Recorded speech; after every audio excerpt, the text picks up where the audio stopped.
Assalomu alaykum bo'lajak talabalar. Sizlar bilan Odiljon Avaznazarov hozirgi o'zbek adabiy tili fanining 2-darsini boshlaymiz. Marhamat. Demak, bugungi darsimiz hozirgi o'zbek adabiy tili fanining bo'limlari. Demak, hozirgi o'zbek adabiy tili fanining bir qancha bo'limlari bor.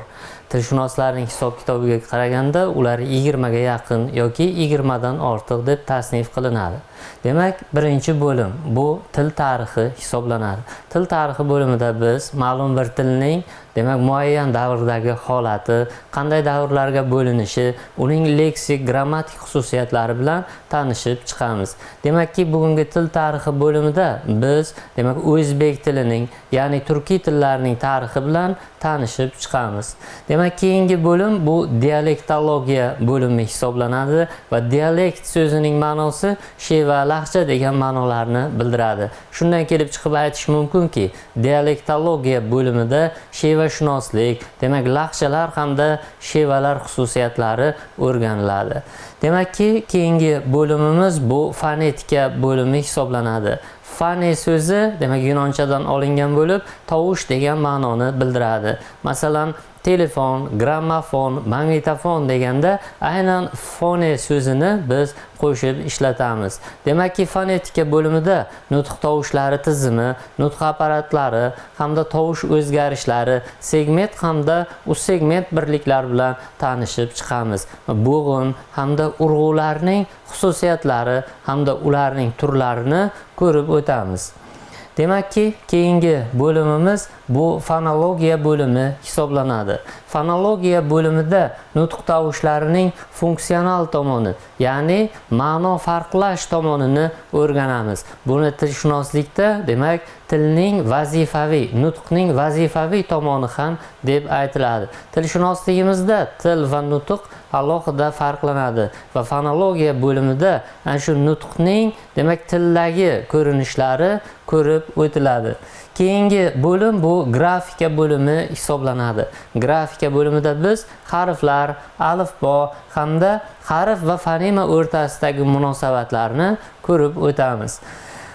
Keyingi bo'limimiz bu orfografiya bo'limi hisoblanadi. Orfo so'zi yunonchadan olinganda to'g'ri, grafo esa yozmoq ma'nolarini anglatadi. Demakki, orfografiya bu to'g'ri yozish qonun-qoidalarini o'rganuvchi tilshunoslik bo'limi. Buni biz imlo qoidalarini o'rganuvchi bo'lim deb ham tushunishimiz mumkin. Demakki, o'zbek tilida ham orfografiya, ya'ni imlo qoidalari ishlab chiqilgan va ular 82 ta moddadan iborat. Mana shu qoidalar bilan orfografiya bo'limida tanishib chiqamiz. Demakki, keyingi bo'lim bu orfoepiya bo'limi hisoblanadi va unda nutq birliklarining talaffuz me'yori bilan tanishib chiqamiz. Yuqorida aytganimizdek, orfo yunonchadan to'g'ri, epiya esa talaffuz ma'nolarini bildiradi. Demakki, orfoepiya bo'limida biz to'g'ri talaffuz me'yorlarini siz bilan ko'rib o'tamiz. Demakki, keyingi bo'lim bu leksikologiya bo'limi hisoblanadi va leksikologiya bo'limida lexikos yunonchadan olinganda so'z ma'nosini bildiradi va bu bo'limda biz so'z hamda so'zning leksik ma'nosi, ya'ni lug'aviy birliklarning atash ma'nolarini ko'rib o'tamiz. Hamda atash ma'no deganda biz lug'aviy birlik bo'lgan, ya'ni so'zning demak leksik ma'nosini tushunamiz. Demakki, so'zlarning shakl va ma'no munosabatiga ko'ra turlari ham ayni mana shu bo'limda o'rganiladi. Ya'niki bular amonimlar, sinonim, antonim, paronimlar, vazifadosh so'zlar, variantdosh so'zlar, so'zlarning demak shakl, ma'no munosabatiga ko'ra turlari hisoblanadi. Bularning barchasi bilan leksikologiya bo'limida tanishamiz. Bundan tashqari, ayni shu bo'limda biz so'zlarning o'z va ko'chma ma'nolari bilan va ko'chim turlari bilan, ya'ni ko'chim turlari deganda metafora, metonimiya, sinekdoha, kinoya, tag ma'no kabi ko'chim turlarini sanab o'tishimiz mumkin. Ana shularning barchasi bilan leksikologiya bo'limida tanishib chiqamiz. Keyingi bo'limimiz bu frazeologiya bo'limi hisoblanadi. Frazeologiya, frazalar bular iboralar hisoblanadi. Logos esa ta'limot. Demakki frazeologiyada iboralar, barqaror birikmalarni o'rganamiz va bu bo'lim barqaror birikmalar haqidagi ta'limot hisoblanadi. Frazeologizmlar, frazeologik ma'no, frazeologik birliklarning shakl va ma'no munosabatiga ko'ra turlari, bularning barchasi frazeologiya bo'limida o'rganiladi. Keyingi bo'limimiz onomastika bo'limi hisoblanadi. Onomastikani o'zbek tiliga to'g'ridan-to'g'ri tarjima qiladigan bo'lsak, bu nomshunoslik ma'nosini anglatadi. Demak, bu bo'limda nomlarni va ularning turlarini o'rganib o'tamiz. Biz bilamizki, onomastika bo'limida toponimlar, antroponimlar, zoonimlar, gidronimlar kabi turlarga ajratib bu bo'limni ana shunday tarkibiy qismlarga ajratib o'rganamiz va nomlarning xususiyatlari bilan tanishib chiqamiz. Demak, keyingi bo'limimiz leksikografiya bo'limi hisoblanadi. Yuqorida ko'rib o'tganimizdek, lexiko bu so'z ma'nosini anglatadi. Grafo esa yozmoq. Leksikografiyada demak so'zlarning qanday demak so'zlarni ma'lum bir tartib qoida asosida lug'at tuzish va lug'atlarni shakllantirish, lug'atlarning turlarini o'rganadigan bo'lim hisoblanar ekan va leksikografiyani bir so'z bilan aytganda lug'atshunoslik deb aytishimiz mumkin va bugungi kunda lug'atlarning qomusiy lug'atlar, tarmoq lug'atlar kabi bir qancha turlari borki, bularning barchasi bilan leksikografiya bo'limida biz tanishib chiqamiz. Keyingi bo'lim esa so'z yasalishi bo'limi hisoblanadi va bu so'z yasalishi bo'limini tilshunoslikda ikkinchi bir nomi derivatsiya deb ham yuritiladi. Bu bo'limda biz so'zlarning yasalish strukturasi, so'z yasash usullari haqida ko'rib o'tamiz, bular bilan tanishib chiqamiz. Demak, so'z yasalishining ham bir qancha turlari bor. Kompozitsiya usuli, konversiya usuli, affiksatsiya usuli yoki bularni morfologik yoki sintaksis usul bilan so'z yasash deb ham aytiladi. Mana shularning barchasi bilan so'z yasalishi, ya'ni derivatsiya bo'limida tanishib chiqamiz va keyingi bo'limimiz bu morfemika bo'limi hisoblanadi. Morfemikada morfemalar, ularning tuzilishi, ularning turlari, so'zning morfemik tuzilishi kabi masalalarni biz ko'rib o'tamiz. Demak, keyingi bo'lim bu grammatika bo'limi hisoblanadi. Tilshunoslikning grammatika bo'limi demak ikkita qismga, tarkibiy qismga ajraladi. Bular morfologiya hamda sintaksis bo'limlaridir. Demakki, morfologiya bo'limida biz so'zlarni demak ma'lum bir turkumlarga ajratib, ya'ni so'z turkumlariga ajratib tahlil qilamiz va ularning xususiyatlari bilan tanishib chiqamiz. Sintaksis bo'limida esa sintaksis so'zining o'zi ham tuzilish, qurilish degan ma'nolarni anglatadi va sintaksis bo'limida biz so'z birikmalari, ularning tuzilishi, ularning bog'lanish turlari, teng bog'lanish va tobe bog'lanish hamda shuningdek gap turlari bilan tanishib chiqamiz. Keyingi bo'lim bu punktuatsiya bo'limi hisoblanadi. Punktuatsiya bo'limida biz tinish belgilari bilan tanishib chiqamiz. Bugungi kunda hozirgi o'zbek adabiy tilida 10 ta tinish belgisi mavjud va ularning har birini kelib chiqish tarixi va O'zbekiston hududiga qachondan boshlab ishlatila boshlanganligi va har biri qanday o'rinda qo'llanilishi bilan mana shu bo'limda biz tanishib chiqamiz. Keyingi tilshunoslik bo'limi semasiologiya bo'limi hisoblanadi. Sema bu so'zning ma'no qirralaridir. Demak, har bir so'z ham bir qancha semalardan, ya'ni bir qancha ma'no qirralaridan iborat bo'lishi mumkin. Semasiologiya bo'limida ana shunday har bir so'zning demak gapdagi ma'no qirralari bilan chuqur tanishib chiqamiz va bundan tashqari ushbu bo'limda tamg'a, uning mohiyat belgilarini o'rganib o'tamiz. Demak, keyingi bo'lim bu uslubiyat bo'limi hisoblanadi. Demak, uslubiyat bo'limida uslubiyat bo'limini tilshunoslikda stilistika ham deb yuritiladi. Bu bo'limda biz demak tildagi uslublar bilan tanishib chiqamiz. Demak, o'zbek tilida publisistik uslub, ilmiy uslub ilmiy ommabop uslub, so'zlashuv uslubi, badiiy uslub kabi bir qancha uslublar borki, bularning barchasi bilan stilistika, ya'ni uslubiyatda tanishib chiqamiz va bu uslublarning tilda qo'llanish, demak doirasi, qanday qo'llanish qoida qonunlari borki, bularning barchasini uslubiyatda ko'rib o'tamiz. Tilshunoslikning yana bir bo'limi etimologiya bo'limi hisoblanadi va bu bo'lim aytish kerakki, boshqa bo'limlarga nisbatan juda ham qiziqarli bo'lim hisoblanadi. Etimologiya bo'limida tildagi har bir so'zning kelib chiqish tarixi yoritib o'tiladi. Ya'niki har bir so'z masalan qanday kelib chiqqan. Deylikki, masalan utuk degan so'z, rus tilidagi utuk so'zi aslida turkiy tillardagi o'tli yuk degan so'zdan kelib chiqqanligi, demak tilshunoslik tarixida aytib o'tiladi. Etimologiya bo'limida ana shunday har bir so'zning kelib chiqish tarixi, demak chuqur tahlil qilinadi va o'rganib o'tiladi. Demak keyingi bo'limimiz bu sotsiolingvistika hisoblanadi. Sosio so'zi ijtimoiy, jamiyat, jamoa degan ma'nolarni anglatadi. Lingvistika esa bu tilshunoslik so'zining, demak variantdosh so'zi hisoblanadi. Demakki sotsiolingvistika bu ijtimoiy tilshunoslik hisoblanadi va til va jamiyat muammosi tilning jamiyatdagi turli tabaqa, toifa, yosh, kasb va jinsdagi kishilar nutqidagi o'ziga xos tarzda voqealanish masalasini mana shu aynan sotsiolingvistika bo'limi tekshiradi. Demak, hurmatli tinglovchilar, sizlar bilan demak tilshunoslikning bo'limlari bilan tanishib chiqdik. Demakki, bizda birinchi bo'lim bu til tarixi bo'limi edi.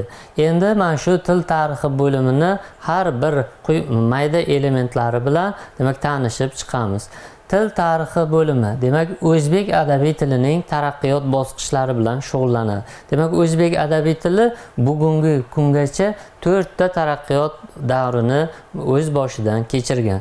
Demakki, bu davrlar qadimgi turkiy til, eski turkiy til, eski o'zbek adabiy tili va hozirgi o'zbek adabiy tili deb olimlar tomonidan davrlashtiriladi. Demakki, bu birinchi davr qadimgi turkiy til davri hisoblanar ekan. Bu qadimgi turkiy til davri miloddan avvalgi noma'lum davrlardan milodiy 9-asrgacha bo'lgan davrni o'z ichiga oladi. Demak, qadimgi turkiy til davri hozirgi barcha turkiy tillar uchun qadimiy bobo til hisoblanadi. Biz o'tgan darslarimizda aytib o'tganimizdek, turkiy tillar 30 dan ortiqni tashkil etgan. Bu haqida Mahmud Koshg'ariyning Devonu Lug'ot Turk asarida ham aytib o'tilgan. Demakki, ana shu 30 dan ortiq turkiy tillarning kelib chiqishi qadimgi turkiy til davriga borib taqaladi. Demakki, qadimgi turkiy til davrini o'zini ham olimlar o'z ichida 4 ta qismga ajratishadi. Bu davrlar Oltoy davri, qadimgi turk davri hamda Oltoy davri, eng qadimgi turk davri, qadimgi turk davri hamda o'rta turk davridan iborat. O'rta turk davrini olimlarimiz hozirgi barcha turkiy xalqlar va demak turkiy tillar uchun, ularning tillari uchun shakllanishi hamda rivojlanishi davri sifatida baholashadi. Demakki, qadimgi turkiy til davri mutaxassislarning fikricha turkiy tillarning qadimda mo'g'ul va tungus manjur tillari bilan birgalikda bitta oilani tashkil etganligi va bu til Oltoy tili deb atalganligi aytib o'tiladi. Demakki, bu davrda, ya'ni qadimgi turkiy til davrida turkiy xalqlar tillarining barchasi uchun umumiy bo'lgan yozuvlar ham mavjud bo'lgan. Bu yozuvlar O'rxuniy Nasoy, Uyg'ur yozuvlari hamda qisman Moniy yozuvlari hisoblanadi. Demakki, bu davrning qadimgi turkiy til davriga oid quyidagi so'zlarni siz bilan ko'rib o'tishimiz mumkin. Demakki, budun so'zi qadimgi turkiy til davrida xalq ma'nosini anglatgan. Bilim so'zi, demak bilik deya atalgan yoki ingek so'zi bugungi kunda sigir degan ma'noni anglatadi. Yoki qadimgi turkiy tilda mavjud bo'lgan yag'iy so'zi yov, dushman ma'nolarini, art so'zi tepa, dovon ma'nolarini, ko'ch so'zi urug', zot ma'nolarini, o'kush so'zi ko'p ma'nosini, o'z so'zi jon vujud ma'nolarini, erik so'zi mard botir ma'nolarini, batsiq so'zi g'arb ma'nosini anglatadi. Yoki bu davrga, qadimgi turkiy til davriga oid bo'lgan yozma yodgorliklar ham saqlanib qolgan. Bu yodgorliklar Urxun Enasoy bitiklari, undan tashqari, demak o'sha bitiklar hisoblanadi va bu Urxun Enasoy bitiklarini sonini demak olimlarimiz 700 ga yaqin ekanligini aytib o'tishadi. Bu yozuvlarni dastlab o'qigan odamlar bular Thomson, Radcliffe kabi olimlar hisoblanadi. Bu yozuvlar 1893-yildan boshlab o'qib boshlangan va ba'zi bu bitiktoshlar 1889-yilda demak topilganligi aytib o'tiladi. Va bu yozuvlarni dastlab o'qiganligini Thomson e'lon qilsa, Radcliffe bu paytgacha 10 ta harfni o'qib ulgurganligi olimlar tomonidan ta'kidlanadi. Demakki, biz qadimgi turkiy til davrini ko'rib o'tdik. Tilshunosligimizning, ya'ni hozirgi o'zbek adabiy tili, ya'ni turkiy tillarimizning demak dastlabki davrlardan bu ikkinchisi eski turkiy til davri hisoblanadi. Demak qadimgi turkiy til va undan so'ng demak eski turkiy til davri kelyapti. Bu davrni 10-11-asrlarni qamrab olganligi bizga ma'lum va eski turkiy til davri tilshunoslar tomonidan Qoraxoniylar davri adabiy tili deb ham yuritiladi. Bu davrga tegishli bo'lgan yozma yodgorliklar Mahmud Koshg'ariyning Devoni Lug'oti turk asari, Yusuf Xos Hojibning Qutadg'u bilik asari, Ahmad Yugnakiyning Hibbatul Haqoiq kabi asarlarni sanab o'tishimiz mumkin. Demakki, eski turkiy til davri Markaziy Osiyodagi barcha turkiy tillarning shakllanishi va rivojlanishi uchun asos bo'lgan til hisoblanadi. Mana shu yerda bitta nozik masala bor. Ya'ni biz qadimgi turkiy til davrini tushuntirganimizda, qadimgi turkiy tilni, uning aynan o'rta turk davrini barcha turkiy xalqlarning shakllanish va rivojlanish davri sifatida aytib o'tgan edik. E'tiborlisi barcha turkiy xalqlar va ularning tillarining shakllanish va rivojlanish davri. Eski turkiy tilda esa Markaziy Osiyodagi turkiy xalqlarning tillarini shakllanishi va rivojlanishi uchun asos bo'lgan davr sifatida e'tirof etiladi. Mana shu narsa doimo yodimizda turishi kerak. Demakki, eski turkiy til davrini yodgorliklari bilan tanishib o'tdik va demak bu yodgorliklardan ayniqsa Mahmud Koshg'ariyning Devoni Lug'oti turk asari biz uchun juda ham qimmatli, qadrli manba hisoblanadi. Bu manbani 1960 va 1963-yillar oralig'ida buyuk tilshunosimiz Solih Mutallibov arab tilidan o'zbek tiliga tarjima qildirib nashr qildiradi va bu qimmatli manbada turkiy tillarning, demak turkiy tillar haqidagi juda mo'tabar manbalar aytib o'tilgan. Misol uchun turkiy tillar 30 ga yaqin ekanligi va mana o'sha davrda Bijana, Qipchoq, O'g'iz, Boshqirt, Basmil, Yabaqu, Tatar, Qirg'iz, Chigil, Tuxsi, Yag'mo, Ig'raq, Uyg'ur kabi turkiy qabilalar tili umumturkiy adabiy tilni tashkil etganligi haqida aytib o'tadi. Demak, Mahmud Koshg'ariy bu tillarni ham o'z ichida tasniflaydi, ya'ni guruhlaydi. Demakki, bu turkiy tillardan eng yengili O'g'iz tili, eng to'g'risi va yaxshisi Yag'mo va Tuxsi tillari va eng ochiq va ravon til Xoqoniy o'lkasida yashovchilarning tillaridir deb ta'kidlab o'tadi. Demakki, eski turkiy til davriga oid bo'lgan so'zlar lug'ati quyidagilardan iborat. Bu davrda eng ko'p ishlatilgan so'zlar ko'kramak, ya'ni na'ra tortmoq ma'nosini anglatadi. Elik so'zi hukmdor, bo'gu so'zi dono, sandilash, sava, sandig'ach esa bulbul ma'nolarini anglatadi. Qirg'ilach, qaldirg'och, al, qizil, samdulg'ach, bulbul, ko'ni, to'g'ri, rost, haqqoniy ma'nolarini anglatadi. Demakki, siz bilan qadimgi turkiy til hamda eski turkiy til davrlarini ko'rib o'tdik. 3-davr bu eski o'zbek adabiy tili davri hisoblanadi va eski o'zbek adabiy tili davri 12-13-asrlardan toki 20-asr boshlarigacha bo'lgan yirik bir davrni o'z ichiga oladi va bu davrning boshqa davrlardan farqli bir jihati bu yerda o'zbek atamasi paydo bo'lyapti.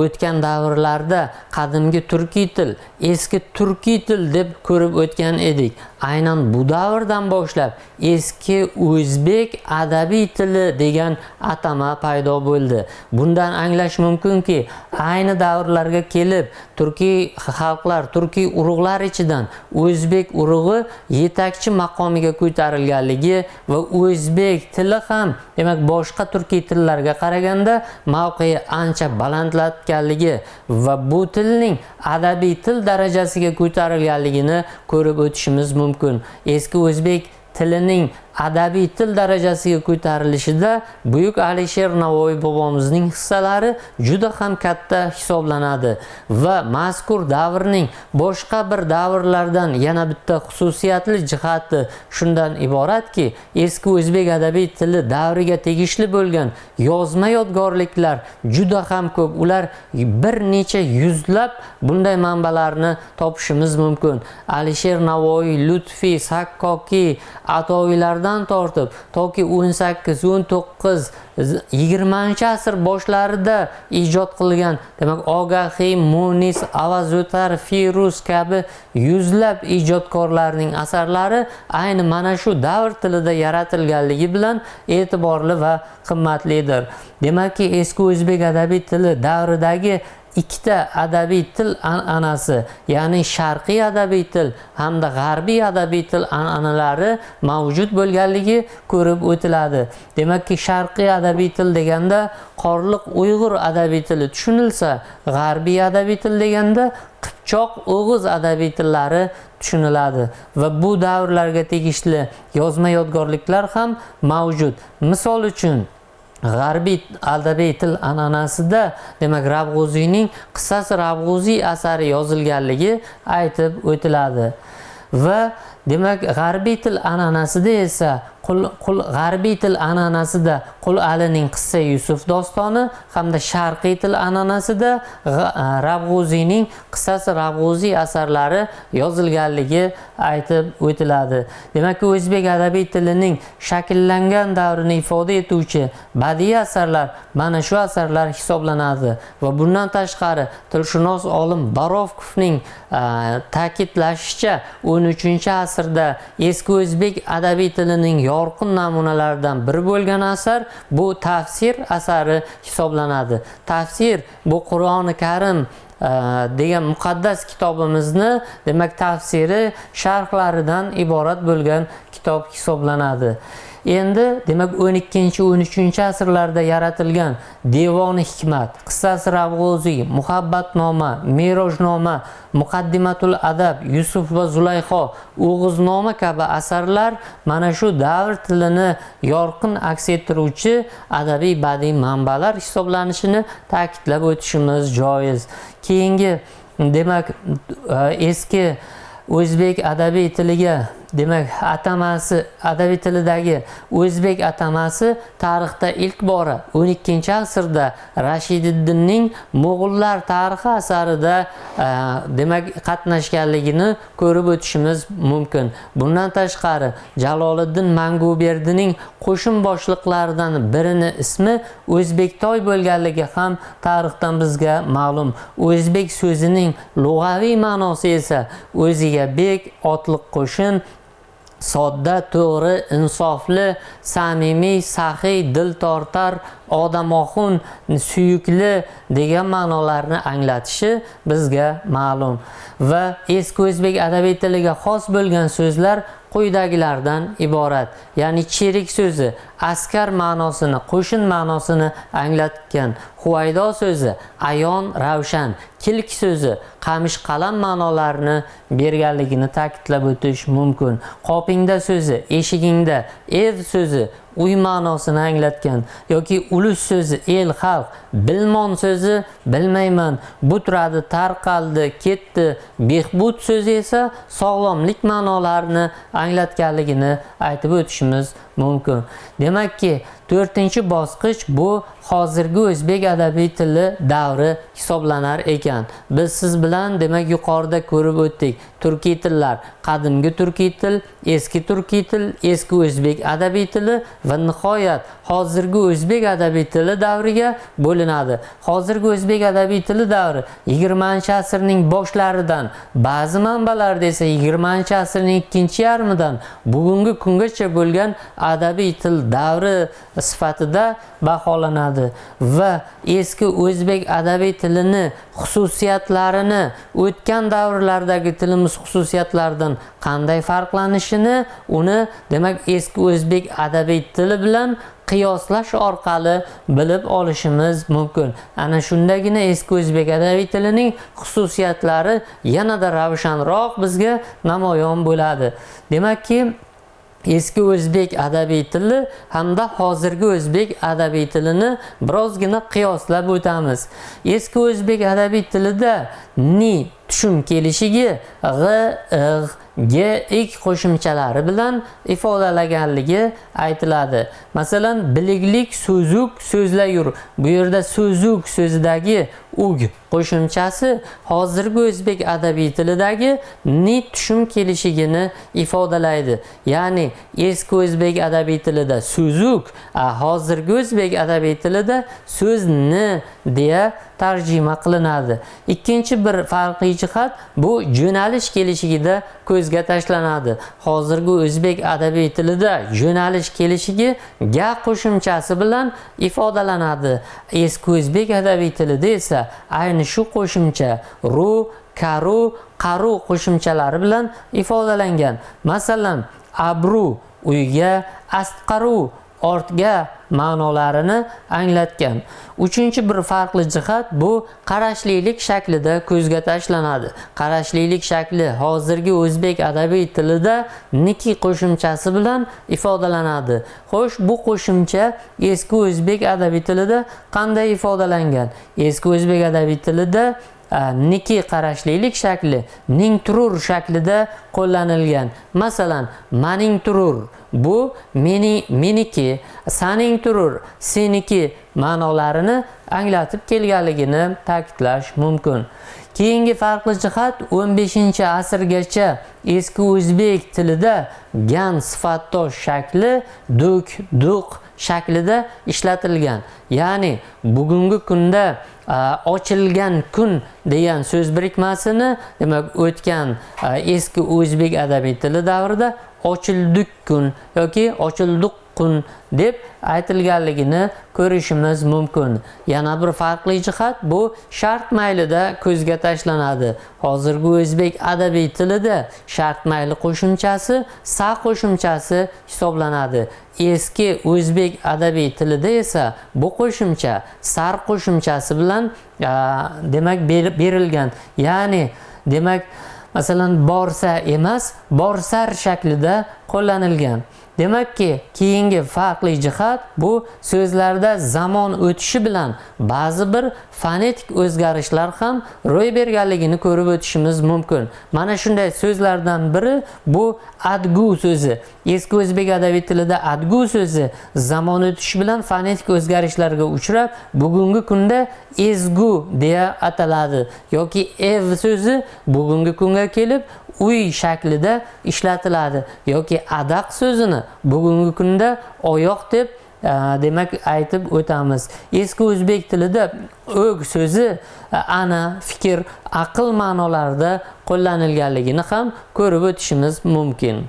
Hurmatli tinglovchilar, bugun sizlar bilan tilshunoslik fanining bo'limlari bilan tanishib chiqdik. Bundan tashqari hozirgi o'zbek adabiy tili davrini til tarixi bilan tanishdik. Ya'ni tilni davrlarga bo'lib o'rgandik. keyingi darsimizda sizlar bilan demak dialektologiya bo'limi bilan chuqur tanishib chiqishga harakat qilamiz. Omon bo'ling.